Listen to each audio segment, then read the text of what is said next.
people around you build you up or bring you down? That matters more than you think. എനിക്ക് മുമ്പ് കുറേ friends ഉണ്ടായിരുന്നു, പക്ഷേ slowly ഞാൻ റിയലൈസ് ചെയ്യാൻ തുടങ്ങി എല്ലാവരും എൻ്റെ ഗ്രോത്ത് കാണാൻ ആഗ്രഹിക്കുന്നവരല്ല. ചിലർക്ക് വെറുതെ നെഗറ്റീവ് കാര്യങ്ങൾ പറഞ്ഞ് പറഞ്ഞ് നമ്മൾ ഡൗൺ ആക്കും. So I become very conscious about who I keep around me. ഞാൻ ഇപ്പോൾ ഉള്ള എൻ്റെ friends circle they are very personal to me. 2 വർഷം മുമ്പേ ഞാൻ എൻ്റെ ഒരു ഫ്രണ്ട് വഴി ഒരു വാട്സാപ്പ് കമ്മ്യൂണിറ്റി ജോയിൻ ചെയ്തു. It was a group for new mothers and pregnant ladies. ഒരു പാരന്റിങ് അഡ്വൈസ് കിട്ടാനുള്ള രീതിയിൽ ജോയിൻ ചെയ്ത ഒരു ഗ്രൂപ്പായിരുന്നു. പക്ഷേ ഇറ്റ് ചേഞ്ച് മൈ ലൈഫ്. അവിടെ നമ്മൾ ലേഡീസ് ഓൺലി ഗ്രൂപ്പാണ്. Working moms, stay at home moms, divorcees, അങ്ങനെ എല്ലാ ടൈപ്പ് കാറ്റഗറീസും അവിടെ ആൾക്കാർ.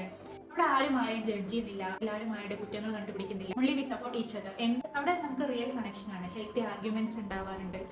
നല്ല നല്ല അതായത് അഡ്വൈസസ്, പാരന്റിങ് അഡ്വൈസ് ആണെങ്കിലും അല്ലാത്ത ഈ നമുക്ക് എന്ത് ഇഷ്യൂ ഉണ്ടെങ്കിലും നമുക്ക് ധൈര്യമായിട്ട് ഡിസ്കസ് ചെയ്യാൻ പറ്റുന്ന ഒരു ഗ്രൂപ്പാണ്. And once or twice in a year we go out. ഒരു ഏതെങ്കിലും ഒരു മീറ്റപ്പ് പോയിന്റ് വെച്ചിട്ട് നമ്മൾ അവിടെ പോവും. ഒരു നല്ല രസമാണ്. ഒരു നല്ല പ്രോഗ്രസീവ് ആയിട്ടുള്ള ആൾക്കാർ, ഒരു ഇടുങ്ങിയ ചിന്താഗതിയുള്ള ഒരാൾ പോലും അതിലില്ല. ഈ ഒരു ഗ്രൂപ്പ് എൻ്റെ ആൻസൈറ്റി ഇഷ്യൂസ് ഓവർകം ചെയ്യാൻ നല്ല രീതിയിൽ ഹെൽപ്പ് ചെയ്തിട്ടുണ്ട്. I started interacting more.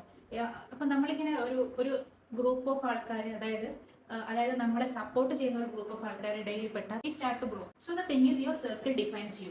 Find people who support you, who grow with you. അത് ഓൺലൈൻ ആയാൽ പോലും it's worth it. So yeah, this was part 5 of my personal growth series. I hope something from this series helped you. Thank you for watching.